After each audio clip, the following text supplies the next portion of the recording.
Warren Buffett పేరు మీలో చాలామంది వినే ఉంటారు. 1988లో ఆయన కోకాకోలా కంపెనీలో కొంచెం ఇన్వెస్ట్మెంట్ పెట్టారు. ఈ రోజు ఆయన ఆ కంపెనీకి చెందిన ఒక్క షేర్ కూడా అమ్మకుండానే కేవలం ఒక్క సంవత్సరానికే దాదాపు $736 మిలియన్ అంటే మన కరెన్సీలో 6,000 కోట్లకు పైగా ఇన్కమ్ పొందుతున్నారు. ఇది ఎలా సాధ్యం? అసలు మీ దగ్గరున్న షేర్స్ అమ్మకుండా స్టాక్ మార్కెట్లో డబ్బులెలా వస్తాయి? దీని వెనక ఉన్న అసలు రహస్యమే డివిడెండ్. మనం స్టాక్ మార్కెట్లో డబ్బులు ఇన్వెస్ట్ చేయగానే మనకి రిటర్న్స్ 2 విధాలుగా వస్తాయి. మొదటిది క్యాపిటల్ అప్రిసియేషన్, అంటే మనం 10 రూపాయలకు కొన్న షేర్ ధర భవిష్యత్తులో 100 రూపాయలకు పెరగడం. కానీ ఈ పెరిగిన లాభం మన చేతికి రావాలంటే ఆ షేర్ని మనం పూర్తిగా అమ్మేయాలి. మన షేర్ అమ్మకుండానే మన బ్యాంక్ అకౌంట్లోకి రెగ్యులర్గా డబ్బులొచ్చే మార్గం ఒకటుంది. అదే ఈ డివిడెండ్.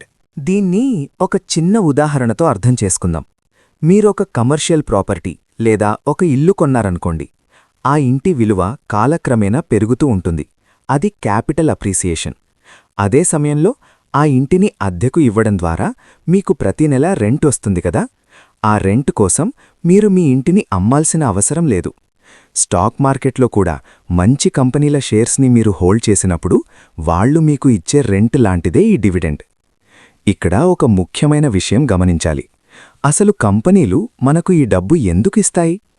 మీరు ఒక కంపెనీ షేర్ కొన్నారు అంటే కేవలం ఒక పేపర్ కొన్నట్టు కాదు. ఆ బిజినెస్లో మీరు కూడా ఒక భాగస్వామి, ఒక నిజమైన పార్ట్నర్.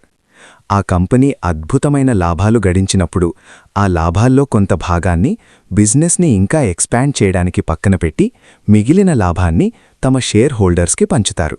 ఒక పార్ట్నర్గా ఆ లాభాల్లో మీకు దక్కే వాటానే మనం డివిడెండ్ అంటాము.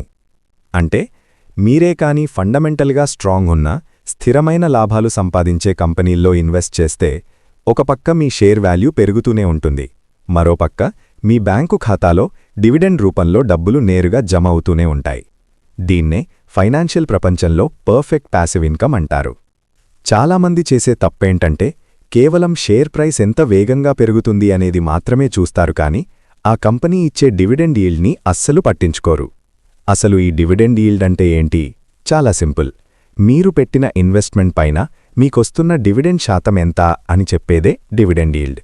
ఉదాహరణకు మీరు 100 రూపాయలు పెట్టి ఒక షేర్ కొన్నారనుకుందాం. ఆ కంపెనీ మీకు సంవత్సరానికి 5 రూపాయలు డివిడెండ్గా ఇస్తే మీ డివిడెండ్ ఈల్డ్ 5% అన్నమాట. లాంగ్ టర్మ్ వెల్త్ క్రియేషన్లో మనం అంచనా వేయలేని పవర్ ఈ డివిడెండ్ ఈల్డ్కి ఉంటుంది. దీని వెనక ఉన్న అసలు రహస్యం ఇది: కంపౌండింగ్. మీకొచ్చిన ఆ డివిడెండ్ డబ్బుని మీరు బయట ఖర్చు చేయకుండా మళ్లీ అదే కంపెనీ షేర్స్ కొనడానికి రీఇన్వెస్ట్ చేస్తే మీ దగ్గరున్న షేర్స్ సంఖ్య క్రమంగా పెరుగుతుంది. తర్వాతి సంవత్సరం పెరిగిన షేర్స్ పైన మీకు ఇంకా ఎక్కువ డివిడెండ్ వస్తుంది. ఈ సైకిల్ ఇలాగే కొనసాగితే రాబోయే 10 లేదా 20 సంవత్సరాల్లో మీ అసలు ఇన్వెస్ట్మెంట్ కన్నా మీకొచ్చే డివిడెండ్ ఇన్కమ్ ఎన్నో రెట్లు ఎక్కువగా ఉంటుంది. ప్రపంచంలోని పెద్ద పెద్ద ఇన్వెస్టర్స్ అందరూ నిద్రపోతున్నప్పుడు కూడా డబ్బు సంపాదించే సీక్రెట్ ఇదే. కానీ ఇక్కడొక చిన్న లాజిక్ గుర్తుపెట్టుకోండి. ప్రతి కంపెనీ ఖచ్చితంగా డివిడెండ్ ఇవ్వాలని రూలేమీ లేదు. ముఖ్యంగా బాగా గ్రోత్ స్టేజ్లో ఉన్న కంపెనీలు తమకొచ్చిన లాభాలను తిరిగి బిజినెస్ డెవలప్మెంట్లోనే పెడతాయి. అలాంటప్పుడు వాళ్ళు డివిడెండ్స్ ఇవ్వకపోవచ్చు.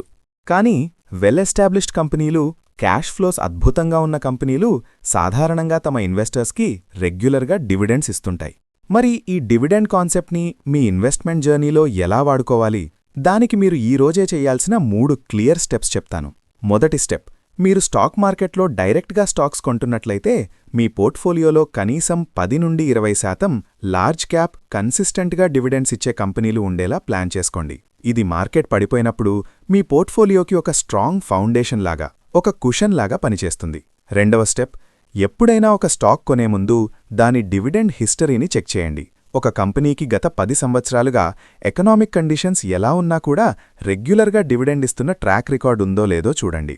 అది ఆ కంపెనీ యొక్క ఫైనాన్షియల్ స్టెబిలిటీకి, వాళ్ల నిజాయితీకి పెద్ద నిదర్శనం. మూడవ స్టెప్: మీరు మ్యూచువల్ ఫండ్స్లో ఇన్వెస్ట్ చేస్తున్నట్లయితే మీకు డివిడెండ్ యీల్డ్ ఫండ్స్ అనే ఒక అద్భుతమైన కేటగిరీ ఉంటుంది. వీళ్లు కేవలం ఎక్కువ డివిడెండ్స్ ఇచ్చే బ్లూచిప్ కంపెనీల్లో మాత్రమే ఇన్వెస్ట్ చేస్తారు. రిస్క్ తక్కువగా ఉండి మార్కెట్ ఒరిదుడుకుల నుండి కాస్త రక్షణ కోరుకునేవారికి, స్టెడీ రిటర్న్స్ ఆశించేవారికి ఇది ఒక బెస్ట్ ఆప్షన్. ఫైనల్గా చెప్పాలంటే డివిడెండ్ అనేది ఒక ఇన్వెస్టర్గా మీ ఓపికకు కంపెనీ ఇచ్చే రివార్డ్. ఒక మంచి బిజినెస్ని నమ్మి దానికి అండగా నిలబడినందుకు మీకు దక్కే లాభం. ఇది కేవలం ప్యాసివ్ ఇన్కమ్ మాత్రమే కాదు, భవిష్యత్తులో ఇన్ఫ్లేషన్ని బీట్ చేసి మీకు ఫైనాన్షియల్ ఫ్రీడమ్నిచ్చే ఒక పవర్ఫుల్ టూల్. ఈ వీడియో మీకు నచ్చితే లైక్ చేయండి, మీ ఫ్రెండ్స్తో షేర్ చేయండి. ఇలాంటి మరిన్ని ఫైనాన్షియల్ అప్డేట్స్ కోసం ఫిన్విరాజ్ని సబ్స్క్రైబ్ చేసుకోండి. జై హింద్.